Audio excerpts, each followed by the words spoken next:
Jó capítulo 1, a partir do versículo 1 também, a palavra de Deus diz assim: Na terra de Uz vivia um homem chamado Jó. Era homem íntegro e justo, temia a Deus e evitava fazer o mal. Tinha ele 7 filhos e 3 filhas, e possuía 7.000 ovelhas, 3.000 camelos, 500 juntas de boi e 500 jumentos, e tinha muita gente a seu serviço. Era o homem mais rico do Oriente. Seus filhos costumavam dar banquetes em casa, um de cada vez, e convidavam suas 3 irmãs para comerem e beberem com eles.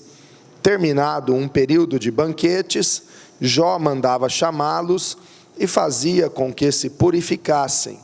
De madrugada, ele oferecia um holocausto em favor de cada um deles, pois pensava: talvez os meus filhos tenham, lá no íntimo, pecado e amaldiçoado a Deus.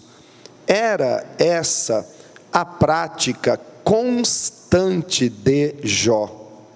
Certo dia, os anjos vieram apresentar-se ao Senhor, e Satanás também veio com eles. O Senhor disse a Satanás: de onde você veio? Satanás respondeu ao Senhor: de perambular pela terra e andar por ela. Disse então o Senhor a Satanás: reparou em meu servo Jó? Não há ninguém na terra como ele, irrepreensível, íntegro, homem que teme a Deus e evita o mal. Será que Jó não tem razões para temer a Deus? Respondeu Satanás. Acaso não puseste uma cerca em volta dele, da família dele e de tudo que ele possui? Tu mesmo tens abençoado tudo o que ele faz, de modo que os seus rebanhos estão espalhados por toda a terra. Mas estende a tua mão e fere tudo o que ele tem, e com certeza ele te amaldiçoará na tua face. Vamos orar. Senhor meu Deus, pedimos que o Senhor fale conosco pela palavra da verdade, pois nós temos fome e sede da tua palavra, e repreendemos tudo que atrapalha a nossa atenção neste culto, nesta noite. Repreendemos toda confusão, toda distração, repreendemos toda negligência, toda indisciplina, todo mal está cancelado, expulso em nome de Jesus. E que todo pensamento, ó Pai, toda mente, até mesmo das crianças, sejam levados cativos à obediência de Cristo, para que neste lugar, ó Pai, com toda reverência e temor do Senhor, possamos experimentar a Tua presença. Revele a Tua presença aqui, fale conosco, ó Pai, porque essa palavra não é de homens, essa palavra não é minha. Que eu desapareça, que eu diminua, para que o Senhor seja engrandecido e glorificado, Jesus. Somente o Senhor receba toda a honra, toda a glória, todo o louvor, toda a adoração do teu povo, porque o Senhor é digno, o Senhor é santo, o Senhor é poderoso, ó Pai. E nós entregamos em tuas mãos toda a tua igreja, e também aqueles que pedem a nossa intercessão, nós apresentamos aos cuidados do Senhor, em nome de Jesus. E todos digam amém, graças a Deus. Irmãos, a Bíblia fala sobre muitas características de Jó, e é um livro conhecido, uma história conhecida na Bíblia, a história deste homem rico, o mais rico do Oriente naquela época, muitos camelos, muitos bois, muitos jumentos, muitos empregados trabalhando para ele, uma família linda, filhos abençoados, tudo que um homem podia ter para ser considerado feliz, abençoado, próspero, Jó tinha e Jó era. O próprio Deus testifica a respeito de Jó, que ele era temente ao Senhor, que ele era íntegro, que ele era justo, que ele era fiel. Jó era um homem abençoado, um homem exemplar. Porém, eu quero observar com você a principal característica de Jó. A Bíblia diz que a prática constante de Jó era orar por sua família, era interceder por seus filhos. Ele criou os seus filhos na disciplina do Senhor, no caminho do Senhor.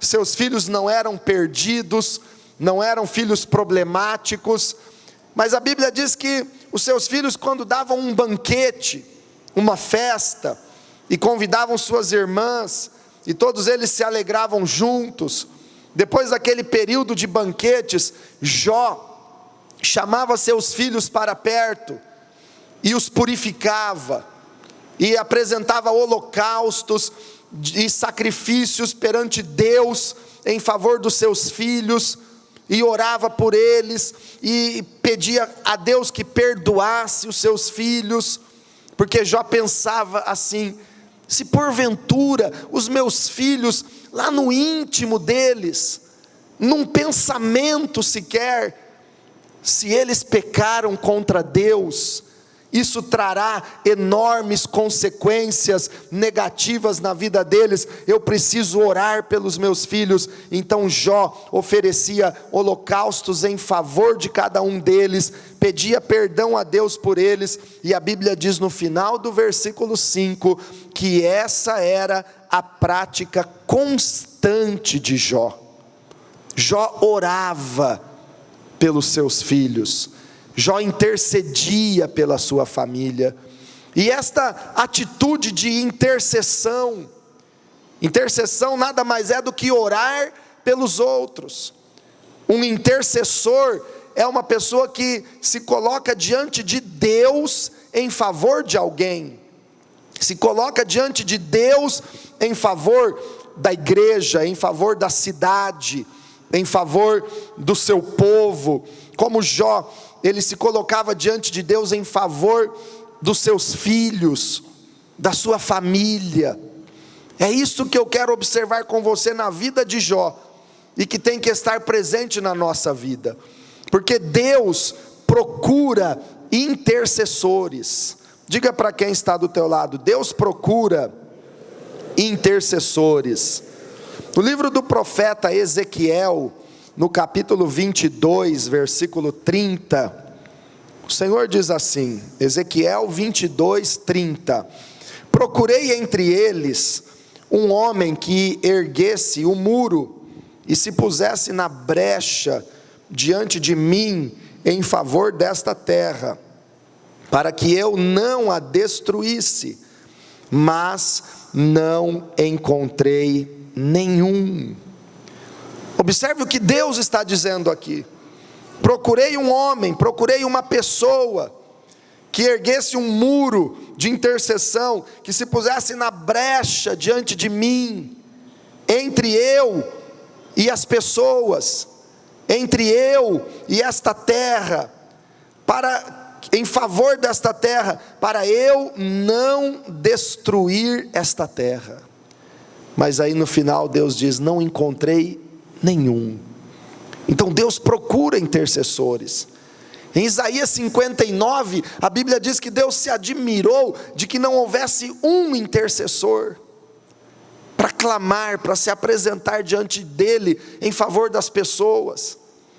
Aí voltando para o livro de Jó, o texto muda drasticamente o assunto no versículo 6, após falar da atitude constante de Jó em orar pelos seus filhos. Jó, capítulo 1, verso 6, começa a falar agora que certo dia os anjos do Senhor apresentaram-se diante de Deus e Satanás estava ali com eles. Satanás veio com eles e Satanás se colocou diante de Deus. para acusar. O próprio nome em Satanás, em hebraico, significa acusador. Quando a Bíblia se refere ao diabo, chamando ele de Satanás, está dizendo, é o acusador. A atitude de Satanás é acusar. Comparece diante de Deus para acusar as pessoas. Aparece para acusar Jó. Em Apocalipse capítulo 12, todos vocês conhecem que a Bíblia diz que Satanás é o acusador dos irmãos, e de dia e de noite acusa as pessoas diante de Deus. Então qual é a função do diabo, do acusador? Ele vai diante de Deus, qualquer falha sua, qualquer erro nosso, lá vai o acusador, levando a acusação contra você, levando a acusação contra a tua vida, dizendo, ó Deus, aquele crente lá de Rio Preto, de São José do Rio Preto, da igreja quadrangular do Jaguaré, essa semana ele fez isso. Lá vai o acusador, acusando. No livro de Zacarias, capítulo 3, quando a Bíblia fala sobre o sumo sacerdote Josué, que estava diante do Senhor, e Deus estava restaurando o ministério de Josué, do povo de Israel, após o exílio da Babilônia, a Bíblia diz que Josué estava diante de Deus, e Satanás estava à sua direita para acusá-lo. Satanás é acusador. E aí nós podemos perceber então aqui em Jó, um claro contraste. Jó, um intercessor, Satanás, um acusador. E mais características do acusador ficam claras aqui, porque no versículo 7, o Senhor disse a Satanás, de onde você veio? E Satanás respondeu ao Senhor, de perambular pela terra e andar por ela. Disse então o Senhor a Satanás, reparou em meu servo Jó? Olha a atitude do acusador, de onde veio? Perambulando pela terra. Reparou no meu servo Jó? O acusador, irmãos, e aí eu fico preocupado porque tem pessoas que às vezes se assemelham a essas características, que vivem perambulando de um lado para o outro, sem ocupação, sem compromisso, bisbilhotando da vida alheia, querendo saber da vida alheia, reparando nos outros. Tem gente que consegue reparar nos outros até aquilo que a própria pessoa não repara, mas tem gente que consegue reparar. É assim ou não é, irmãos? É acusador. Tem gente que consegue reparar o cisco no olho de um irmão, consegue reparar. É bisbilhoteiro, anda, fica perambulando de um lado para o outro, não tem uma missão, não tem um compromisso, não tem um propósito, mas sabe da vida de todo mundo, repara em tudo, observa tudo para acusar, para apontar o dedo. Irmãos, esse é o papel do acusador, esse é o papel do inimigo das nossas almas. Então fica claro aqui o contraste, Jó, um intercessor, Satanás, um acusador. E sutilmente Satanás acusa até Deus nas suas palavras no versículo 9. Será que Jó não tem razões para temer a Deus? Respondeu Satanás. Acaso Deus, o Senhor não puseste uma cerca em volta dele, da família dele e de tudo que ele possui? Tu mesmo tem abençoado Jó e tudo que ele faz, de modo que os seus rebanhos estão espalhados em toda a terra. Satanás estava acusando até Deus de injustiça, dizendo assim, Jó é assim tão abençoado, porque o Senhor protege tudo que ele tem, mas aquele outro pobrezinho pecador, o Senhor não protege.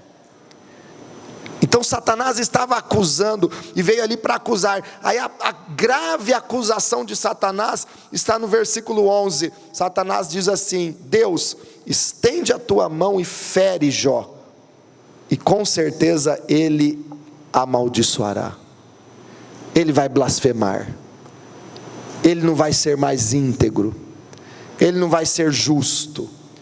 Olha a acusação de Satanás. Olha a atitude dele acusando. Aí chegam, o Jó estava num estado deplorável. Deus permite que Satanás tire tudo de Jó. Numa noite só, todos os filhos dele morreram. Todo o rebanho, toda a riqueza dele foi consumida, perdeu tudo. Ficou doente, cheio de feridas por todo o corpo, chagas, totalmente doente. Agora Jó, que ele tinha uma família tão linda, era um homem tão próspero, tão saudável, tão abençoado, agora ele estava pobre, assentado nas cinzas, desfilhado, doente, se raspando com cacos, de tanto que era a dor e o sofrimento daquele homem. E ninguém intercedeu por ele. A mulher que ainda estava viva, a única pessoa da família que ficou viva, a mulher, ao invés de ajudar, atrapalhava. A mulher dele, com toda ignorância, dizia: aí Jó, o que adiantou você servir esse Deus? E você vai continuar ainda sendo fiel a esse Deus, nessa situação que você está? Deus tirou tudo que você tinha, você está doente agora, Jó. Amaldiçoa o teu Deus e morre. E Jó em nenhum momento deixou de ser íntegro e fiel. Ele respondeu para a mulher: você fala como uma louca mulher, tudo foi Deus quem deu, Ele quem tirou, bendito seja o nome do Senhor. Sabemos receber o bem de Deus e não recebemos o mal. Você é uma doida mulher.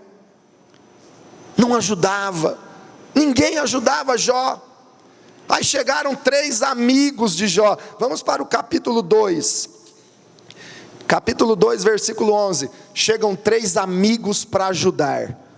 Vamos ver o que acontece. Quando 3 amigos de Jó, Elifaz de Temã, Bildade de Suá e Zofar de Naamate, souberam de todos os males que o haviam atingido, saíram, cada um da sua região, combinaram encontrar-se juntos para irem mostrar solidariedade a Jó e consolá-lo. Aí estava certo, eles combinaram de ir até Jó para mostrar solidariedade, para consolar Jó.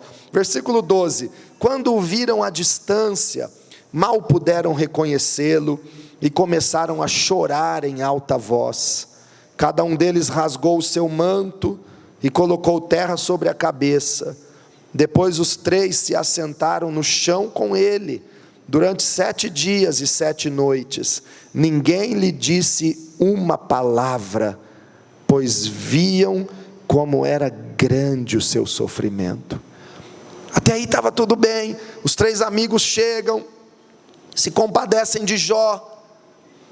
O sofrimento de Jó era tão grande, que os amigos, quando chegaram, choraram, colocaram terra sobre a cabeça em sinal de humilhação, se assentaram ao lado de Jó 1 semana, 7 dias e 7 noites, não falaram uma palavra, só choraram com ele, choraram juntos.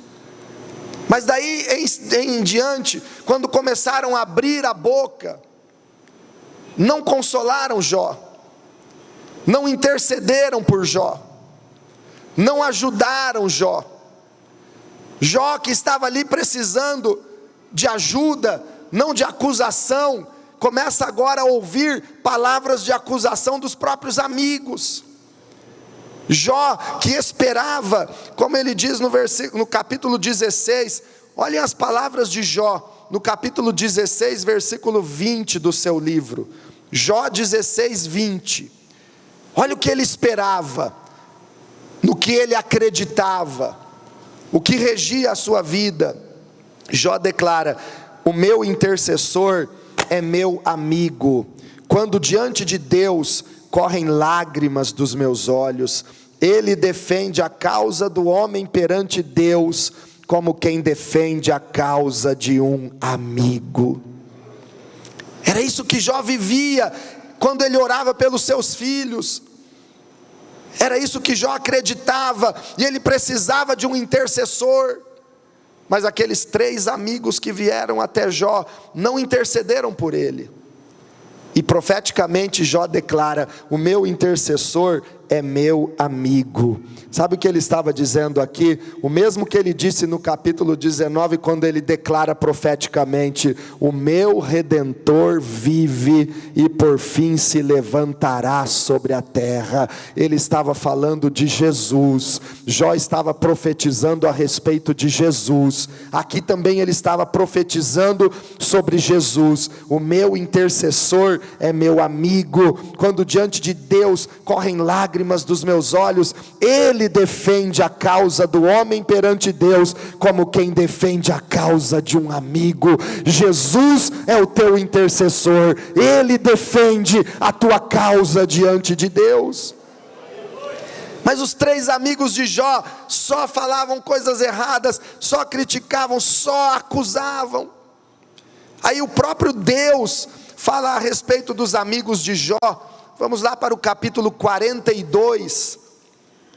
Olha o que Deus fala dos amigos de Jó. 42, 7.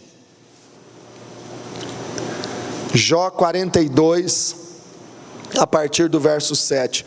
Depois que o Senhor disse essas palavras a Jó, disse também a Elifaz de Temã: estou indignado com você e com os seus 2 amigos, pois vocês não falaram o que é certo a meu respeito, como fez meu servo Jó.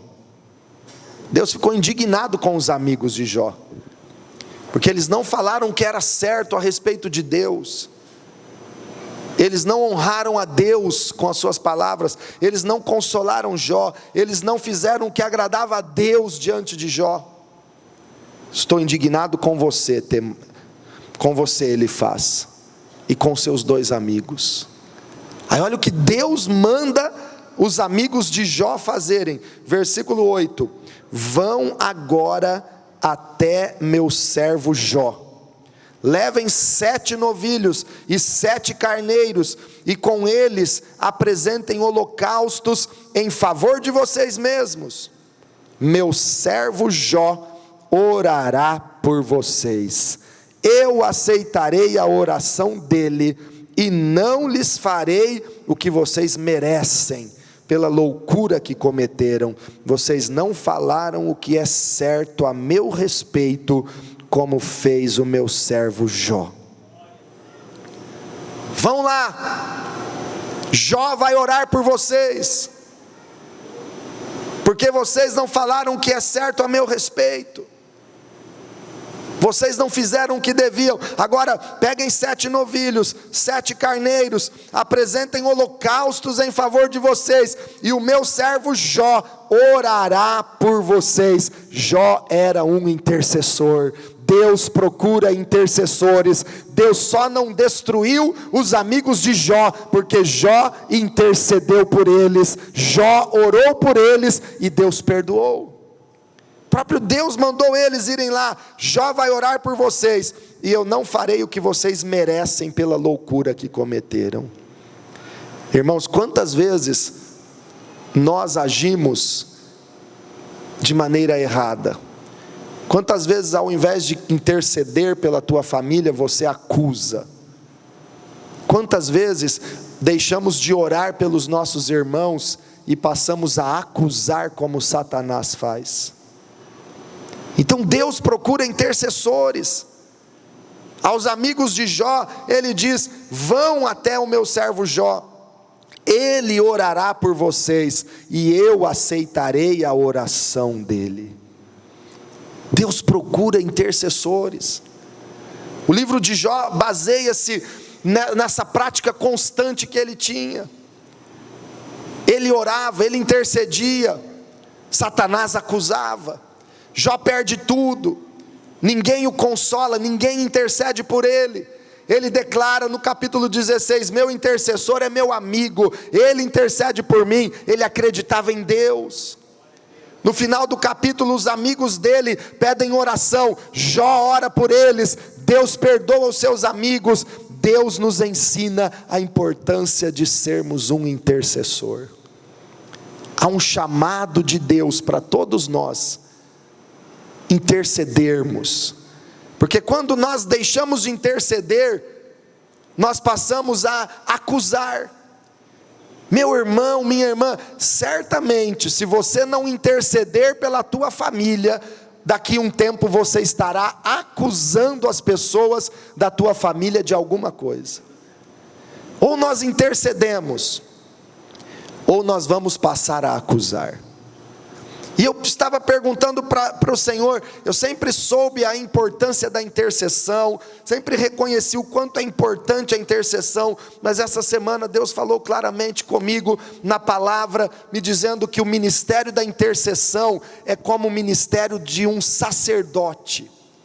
Interceder pelos outros é a mesma função dada por Deus no Antigo Testamento aos sacerdotes. Qual era a função do sacerdote? Representar o povo diante de Deus, apresentar a causa do povo para Deus, interceder diante de Deus pelo povo que ele representava. E um intercessor é a pessoa que se coloca diante de Deus em favor das pessoas, é aquele que se coloca diante do Senhor no lugar dos outros, clamando por misericórdia, clamando por perdão. É muito importante exercermos o ministério de intercessão, o sacerdócio em favor da nossa família, em favor dos nossos irmãos em Cristo, em favor da cidade. Quantas vezes a Bíblia fala para orarmos pela nossa família, para orarmos pelos nossos irmãos. Jeremias diz: orem pela paz da cidade. Se a cidade tiver paz, vocês também terão paz. Jesus, momentos antes da crucificação, ele chama os apóstolos, reúne os seus discípulos e diz para eles: olha, Satanás acusou vocês e pediu vocês para separá-los, para acabar com o ministério e com a unidade de vocês, peneirar vocês como trigo, separando a palha do grão e acabar com tudo. Satanás tenta destruir famílias, separar casamentos, destruir lares. Satanás acusa. Jesus reúne os discípulos, chama especialmente Pedro e diz: Pedro, Satanás pediu vocês para peneirá-los como trigo. Mas, olha o que Jesus diz para Pedro: mas eu roguei por vocês. Eu intercedi por vocês, Pedro. Eu orei por vocês. Jesus orou e não permitiu que a acusação, que a intenção de Satanás destruísse os seus discípulos. Jesus orou. E aí ele chama Pedro e diz assim: e tu, Simão, quando te converteres, fortalece os teus irmãos. Quando te converteres, confirma teus irmãos. Jesus está dizendo mais ou menos assim: tem algum crente convertido aqui? Tem alguém que é convertido ao Evangelho, convertido a Deus de verdade? Tem alguém aqui que não é só convencido de que a Bíblia está certa, mas é convertido do mau caminho para Deus? Tem alguém aqui que já é convertido para o Senhor, é tirado do lamaçal do pecado e os seus pés firmados sobre a rocha que é Jesus Cristo? Quando te converteres, ore pelos teus irmãos, lute por eles, seja um sacerdote por eles, Pedro, para que a fé deles não desfaleça. Então é nosso ministério orar uns pelos outros, orar pela igreja, orar pelos nossos irmãos. É ministério, é chamado de Deus para interceder, é chamado de Deus para sermos sacerdotes. Jesus é o nosso sumo sacerdote.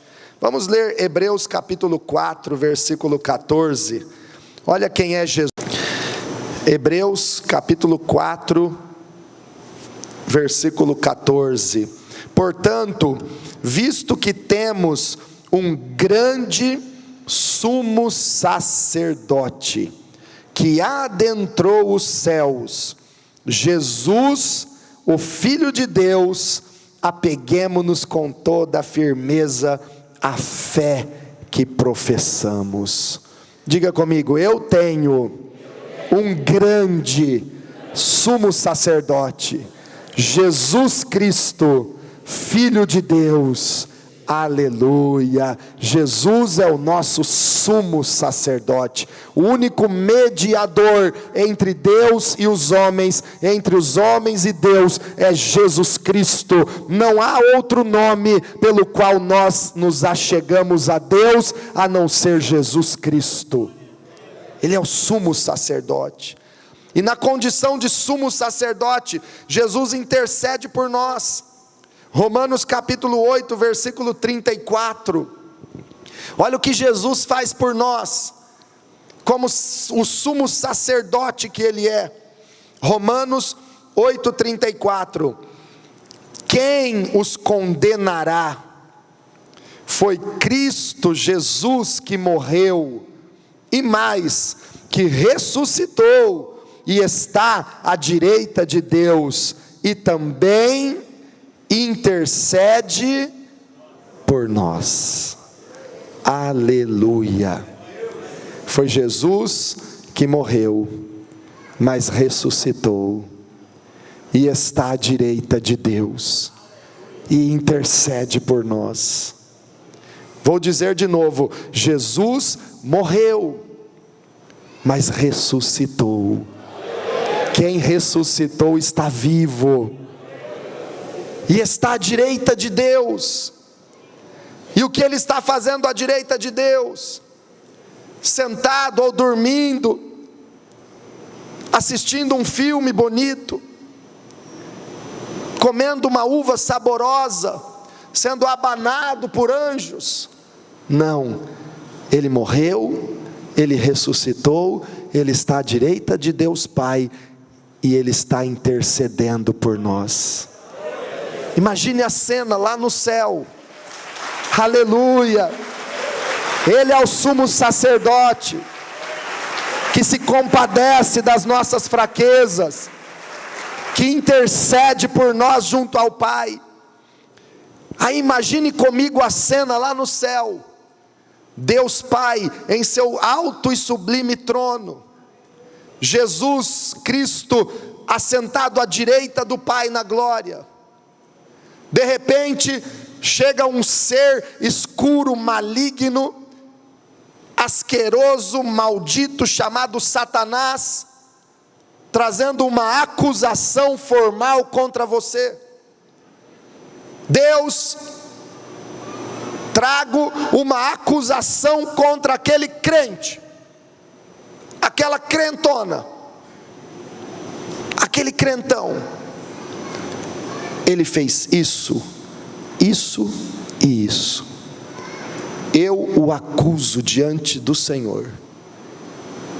Ele precisa pagar as consequências disso.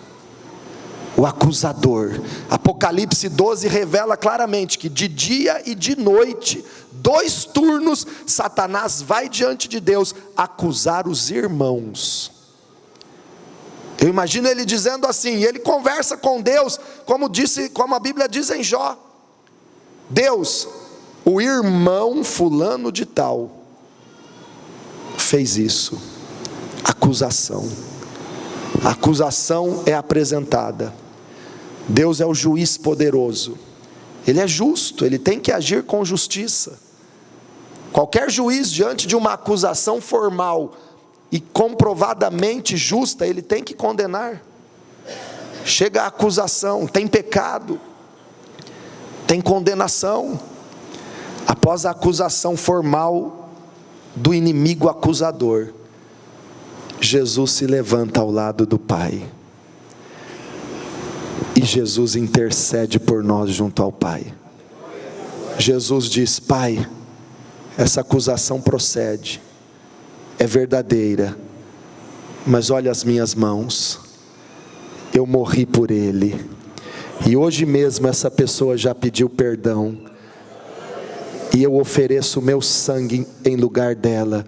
Perdoa, Pai, apaga esse pecado, restabelece a justiça, purifica de toda injustiça, anula essa condenação, Pai, cancela essa acusação. Jesus intercede por nós, à direita do Pai. Jesus cancela o escrito da dívida que era contra nós. O seu sangue nos purifica de todo pecado.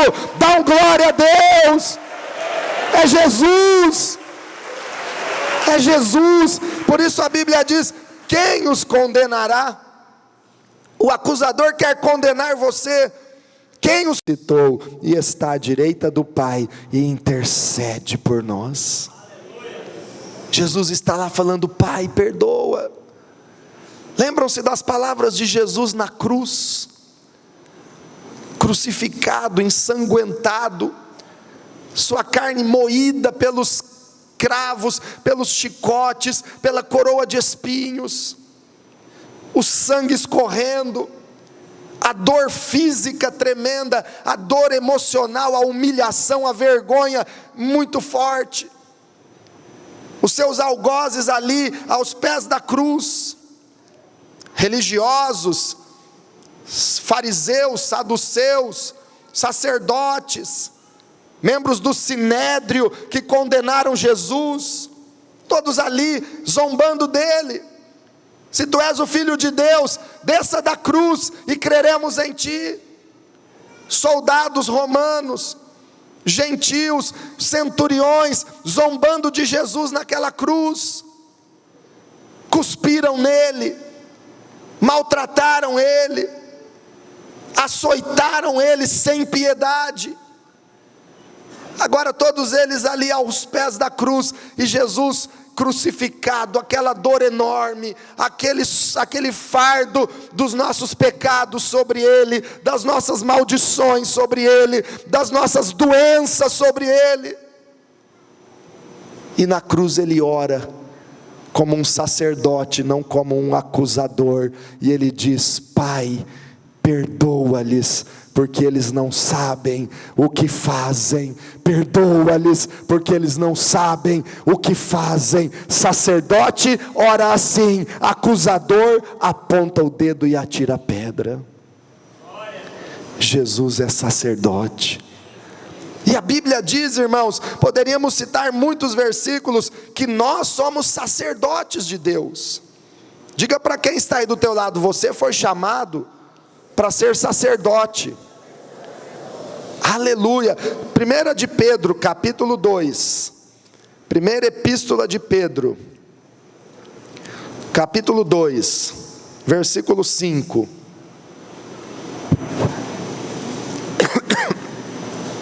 Vocês também estão sendo utilizados como pedras vivas na edificação de uma casa espiritual, para serem sacerdócio santo. Aleluia. Diga: eu sou sacerdócio santo, oferecendo sacrifícios espirituais aceitáveis a Deus por meio de Jesus Cristo. Versículo 9, mesmo capítulo, 1 de Pedro 2:9. Vocês, porém, são, em primeiro lugar, o que? Geração eleita. Segundo lugar, sacerdócio real. Quem é sacerdote aqui, diga amém. Nação santa, povo exclusivo de Deus, para anunciar as grandezas daquele que os chamou das trevas para a sua maravilhosa luz. Aleluia. Somos sacerdotes do Senhor. Sacerdotes do Senhor. Aleluia. Apocalipse capítulo 1. Apocalipse, último livro da Bíblia, capítulo 1, final do versículo 5 e o versículo 6. Olha o que diz, vamos começar a leitura no final do verso 5. Ele nos ama e nos libertou dos nossos pecados por meio do seu sangue. Quem fez isso por você? Jesus Cristo. Ele nos ama, Ele nos libertou dos nossos pecados por meio do seu sangue. Versículo 6: e nos constituiu reino e sacerdotes para servir a seu Deus e Pai. A Ele sejam glória e poder para todos sempre. Amém. Reino e sacerdotes.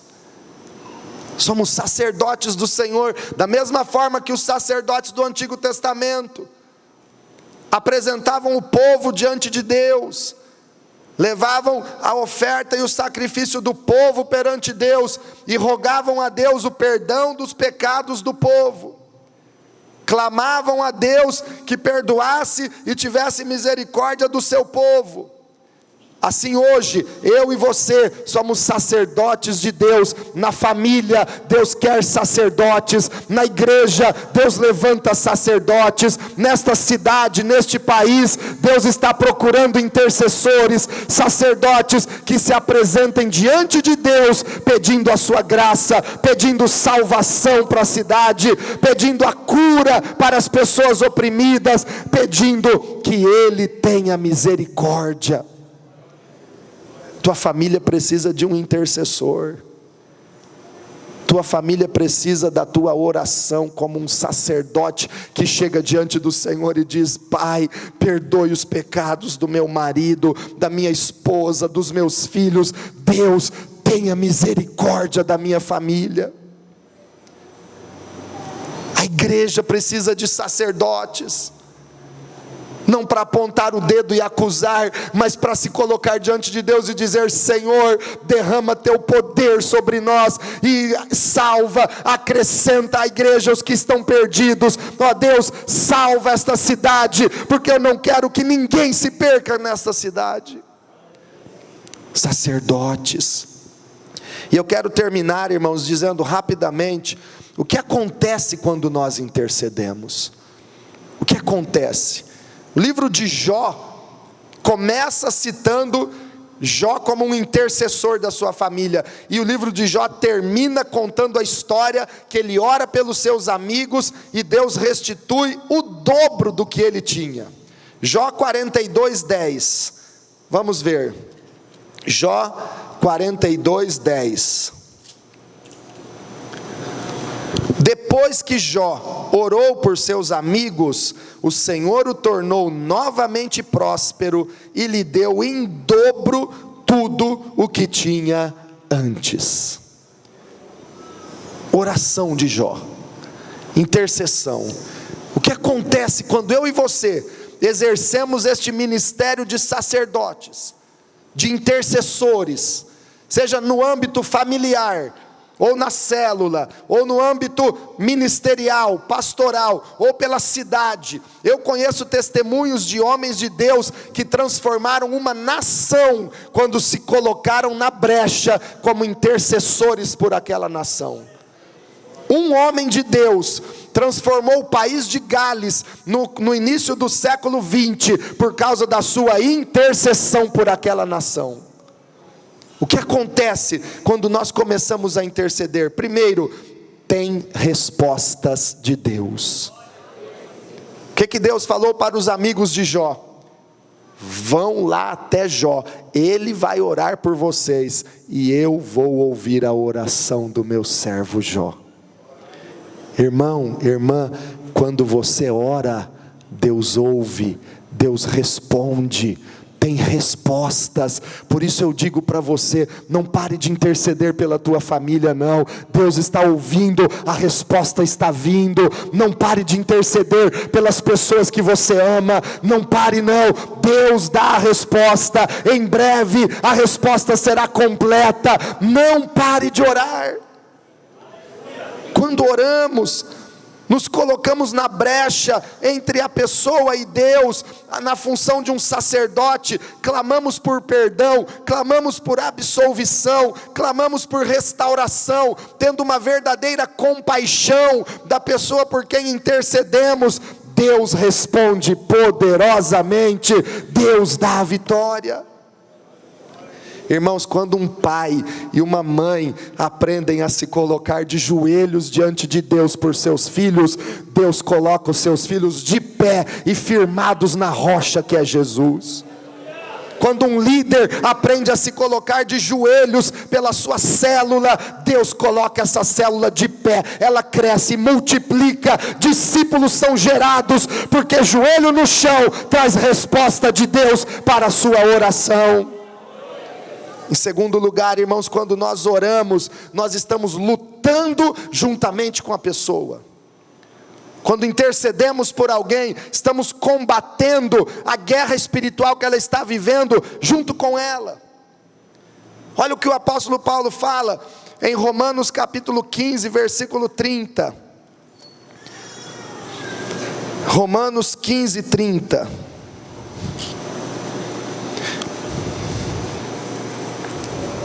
Recomendo-lhes, irmãos, por nosso Senhor Jesus Cristo e pelo amor do Espírito, que se unam a mim em minha luta, orando a Deus em meu favor. Quando você ora por alguém, você está lutando junto com a pessoa. Em Colossenses 4,12, Paulo diz assim aos Colossenses: Epáfras, ele tem combatido por vocês em oração.